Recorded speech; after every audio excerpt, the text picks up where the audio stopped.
Samuel was told by God, I need you to go to Bethlehem, find the house of Jesse, because in that house I have found a man to be king. And I want you to go there and anoint him. I want to share some thoughts with you this evening about a man after God's own heart. We're going to look in 1 Samuel chapter 16. I found it interesting this morning that Pastor Chad began in 1 Samuel. Now, when he said turn to 1 Samuel, I thought, man, I hope he doesn't preach my message. And thank goodness he did not. Look at verse 11 of chapter 16, and we'll look at and we'll read that.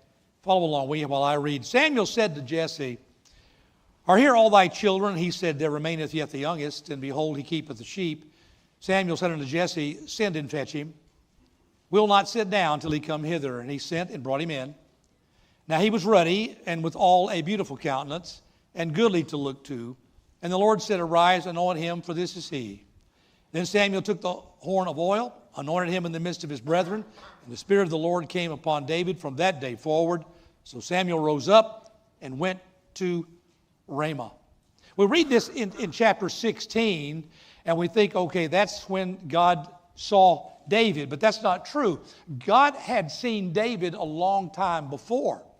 If you'll read 1 Samuel, you'll find in chapter 13, when God has to tell Saul, because you acted as a priest when you weren't supposed to, because you took an office that wasn't yours and tried to offer sacrifice, when you know that's not something the king is allowed to do, because you did that, I'm going to take the kingdom from you. At that time, God said this. He said in verse 13, The Lord hath sought him a man after his own heart, and the Lord hath commanded him to be captain over his people. So God found David long before chapter 16 because he was looking for him. You know, much is said about David. He is the most written about man other than Jesus Christ in all of Scripture. Let me give you an example of that. Abraham, father of the faithful. Abraham has 14 chapters in Scripture. Joseph, most beautiful example of Jesus Christ in the Old Testament, 14 chapters. Jacob, the father of the tribes of Israel, has 11 chapters. David has 66 chapters about his life, and on top of that, 59 New Testament references. And twice in Scripture, we're told of David, he was a man after God's own heart. Does God still look for that man? Well, yes, he does. And you'd be surprised, however, where God finds that man. And I want to show you where God finds the man he's looking for today. Look at 1 Corinthians. It's only going to be on the screen. 1 Corinthians chapter 1, verses 25 to 29. Here's where God goes to find a man. Verse 25. Because the foolishness of God is wiser than men, and the weakness of God is stronger than men. For you see your calling, brethren, how that not many wise men after the flesh, not many mighty, not many noble are called. But God hath chosen the foolish things of the world to confound the wise. And God hath chosen the weak things of the world to confound the things which are mighty.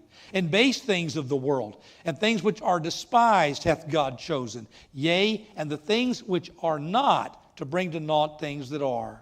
That no flesh should glory in His presence. And you think about, could God use me? Is there any way God could ever use me? Well, if you fit in that category, if you consider yourself to be a nobody, you're in. If you're foolish, weak, base, and despised, God's looking for you. That's what God chooses to use. We think He needs someone who is just on a magnificent level, and God says, no. None of you compared to me are on a magnificent level. I'm going to take you and put you on a level where I can. God never calls qualified people. God calls people that are willing, and then He qualifies them. Samuel says of David, he was ruddy and handsome. Well, that could have been said of just about any number of Hebrew boys watching the sheep on the hills of Judea. It was not his good looks that caused God to choose him. My, am I thankful for that. I spent 40 years in the ministry, and I didn't spend 40 years in the ministry because my male modeling career fell through. You know what I mean? It didn't. I'm so thankful. But God does look for certain qualities in a man. But they're not superhero qualities. They're qualities that anyone in this room can possess. What did God see in David? Found him in chapter 13, anointed him in chapter 16. What did he see in David? Well, the first thing we see that God saw was a hungry heart. He was a man after his own heart. 2 Chronicles 16:9 reads, "For the eyes of the Lord run to and fro throughout the whole earth to show himself strong in behalf of them whose heart is perfect toward him." He said, well, that's not me. My heart's not perfect. Well, the word perfect there just means friendly. God's looking for someone who's friendly toward him, who wants to be near him, who wants to be around him, who wants to talk to him, who wants to share life with him. And God's looking for that man. He's not only looking, his eyes run to and fro. I'm looking for anybody that would be friendly toward me, is what God says to us. A friendly person wants to get to know you. They enjoy spending time with you. They share mutual interests with you. A spiritually hungry man's heart is in harmony with God's. What's important to God is important to him. He listens to God. He seeks God's direction and guidance. He cooperates with God's desire to transform him into something more like his Son, Jesus Christ. God's use of any man is in direct response and in direct proportion to that man's hunger for God, his desire to know him. Well, what else did God see in David? He saw a humble attitude. You know, humility is the primary condition of the heart that allows God to use a man. Go back and look at Scripture and see what God has to say about pride. It's never good. Humility is what he's looking for, and it's the primary condition of the heart. And God said he found a man in chapter 13 because God had observed David long before he was anointed. God had seen his humble servant's heart. In 1 Samuel 16, we read, David's father called him the youngest. Well, the word youngest there implies more than youth. The word youngest there in Hebrew is also translated least. So he wasn't big and high in Jesse's estimation.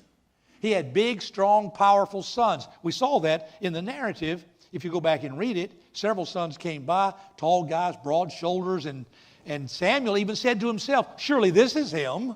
And God said, no, that's not the one. Keep looking. And then Samuel asked the question, do you have any more? Well, I've got one more. He's out watching the sheep. He's the youngest. He's the least of my children. Now, this is amazing to me.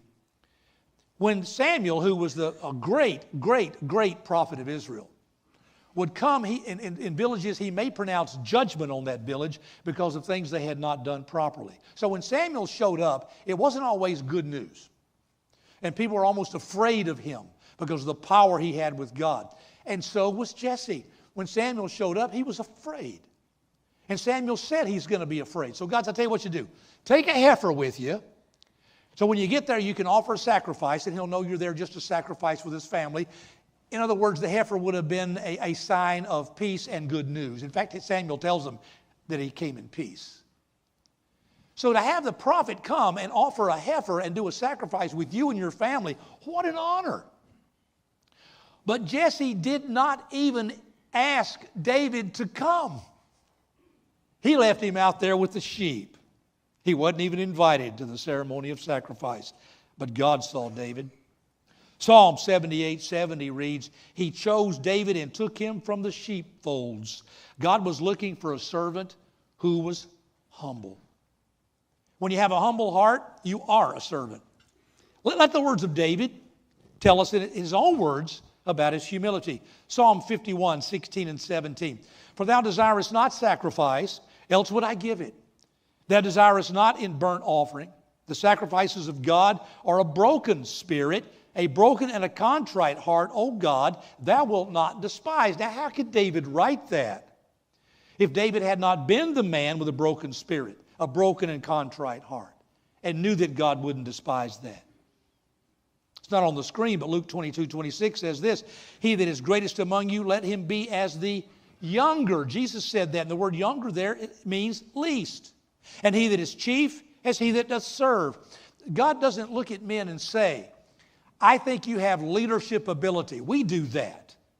God looks at men and says, I think you have servanthood ability. And I want to use you that way. The third thing that God saw, that I think God saw in David, was honest actions. David did what was right. Psalm 78, 71, and 72.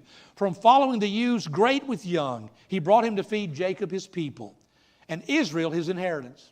So he fed them according to the integrity of his heart, and guided them by the skillfulness of his hands. Integrity. Integrity. What does that word mean? If we put that on the screen so they can see it, it simply means uprightness. He guided them. He did what he did. He led through the uprightness of his heart. And God saw that in David when nobody else saw it. Again, let David speak for himself. Listen to the words of David in Psalms. In Psalm 24, 3 and 4. Who shall ascend into the hill of the Lord? Who shall stand in his holy place? He that hath clean hands and a pure heart, who hath not lifted up his soul into vanity, nor sworn deceitfully. David understood what it took to walk with God. You have to do the right thing. Clean hands, pure heart. Don't be proud and vain. Don't swear deceitfully. Don't try to trick people. He was a man of an upright heart. Psalm 139, 23 and 24. David said this to God, search me, O God, and know my heart. Try me and know my thoughts, and see if there be any wicked way in me. Lead me in the way of everlasting. Now, how many of you have ever done that? As you prayed at night and you asked God, you challenged God. Search me. Look at me. Pick me apart. Find out what I'm like. Look at my heart and my ambitions and what I want to accomplish in life. The things I like, the things I don't like. And you decide, Father, if you can find any way in me that does not please you. Well, that takes an extremely honest man to pray that prayer and ask God to do that in his life. You know, the world often says it's all about image. Just make a good impression. God's not looking for good impressions. He's looking for the inward qualities of godly integrity. And David had it. He had a hungry heart, he had a humble attitude, and he had honest actions. But what did God do to prepare David? If he was that kind of man, what did God use in his life to prepare him? And that's interesting.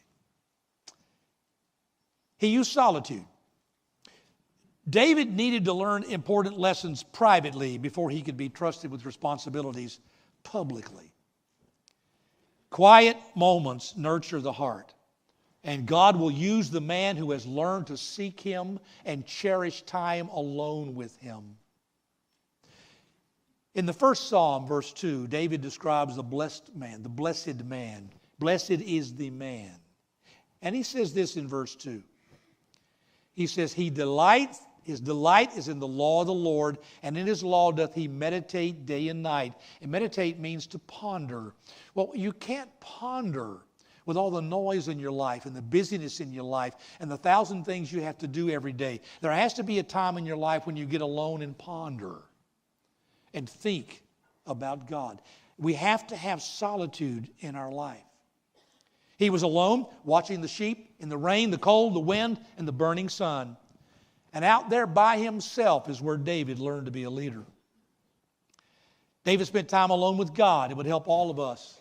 All of us would benefit greatly if we could let solitude in our life sink in until the silence is deafening and all you can hear is your heart and the voice of God. That's where David learned to lead. And that's where any of us will learn. He sat alone and looked at the stars and wondered at the majesty and creative power of God. His thoughts took him to the very throne of God. Psalm 8, verses 3 and 4, David wrote this. When I consider the heavens, the work of thy fingers, the moon and the stars, which thou hast ordained, what is man that thou art mindful of him? And the son of man that thou visitest him? He's sitting out there on the side of the hill watching those sheep, and in those hours of solitude, David said to himself and to God, I am amazed at the magnificence of God. I am so small, and you are so big. He used solitude in his life. He used obscurity. You know, servant leaders spend much time unknown. You will see Pastor Chad in his pulpit, and you'll see him out publicly and visiting people and talking to people and ministering to people. You will never see the unknown time. You won't see the things that he will do that are unappreciated and unnoticed. But those are the things that will make him a great leader. Character is built in obscurity. Those who can willingly accept service that is unseen are the best qualified to handle the applause. God promotes people who do right when God's the only one who sees, and David did what was right when no one else saw. God used obscurity. David was what David was supposed to be when the only person there was God and David. He used something else in his life. He used the menial and the mundane. I guess I could ask this question right here before we even get into this, and you'd know what I'm talking about. How exciting is your job? That's what I expected to get. I expected everybody to say, "Oh, I love it." No. Most people go to work because they have to go to work. If they don't go to work, they're going to turn the lights off. But you know, it's the mundane things in life, the menial things in life, the things we have to do every single day that really reflect character. Luke 16:10. He that's faithful in that which is least is faithful also in much. He that's unjust in the least is also unjust in much. And the word unjust means treacherous, untrustworthy. A man that doesn't do the little things, the menial things, the mundane things, unseen, is not a man you can trust with the big things. Faithfulness means being able to do the boring, the routine, the repetitious, the unexciting, and the uneventful as though they were the most important things that we do. Sometimes what has to be done is less than thrilling and less than exciting. Character is the ability to do the unseen things over and over and over again and do them with enthusiasm. That's the mark of greatness in a man. That's where leaders are born and prepared. How exciting do you think it was to watch sheep? But he did it, and he did it faithfully. He did the menial and the mundane. The last thing I see that God used to prepare David was life itself, just life. David meets Goliath in the very next chapter. He's anointed in chapter 16. In chapter 17, he runs into Goliath. And he demands the right to deal with this lumbering, blasphemous character with the comment, "Is there not a cause? Doesn't somebody need to do something?" 1 Samuel 17:34 tells us, where did David get that courage? David said to Saul, "Thy servant kept his father's sheep, and there came a lion and a bear and took a lamb out of the flock, and I went out after him and smote him and delivered it." David was doing right in the everyday duties of the reality of his life. How many shepherds would risk their life for one lamb against a bear or a lion? But David did, because that was his life. And he was going to do whatever life required of him when it required it. That was his reality. He faced the everyday responsibilities of his life long before he faced Goliath. God is not going to fix your flat tire. God is not going to change your baby's diaper. He expects you to face the reality of your everyday responsibilities. And if we're going to be, if any of us are going to be, the man that God says with great joy that he has found, it's going to require a hungry heart, a humble attitude, honest actions. It's going to require getting alone with God, serving when no one sees, faithfulness in the mundane, and dealing with what life throws at you, determined to do it in a sense of duty. Now, why did I say all that? Because I see these things in Chad Gordon. Tonight, we as a church thank God for bringing us such a man. And we recognize that God has sent us Chad Gordon. But hear me tonight, I do not praise Chad Gordon. God would not have flesh to glory in his presence. I praise the God that prepared Chad Gordon for such a time as this. And we ask God to keep Chad's heart hungry for him, humble before him, and cause his life and actions to always reflect integrity before God. And we ask tonight what this church has asked for the 100 and some odd years that it has been in existence. God, give Mikado Baptist Church, now and always, a man after your heart.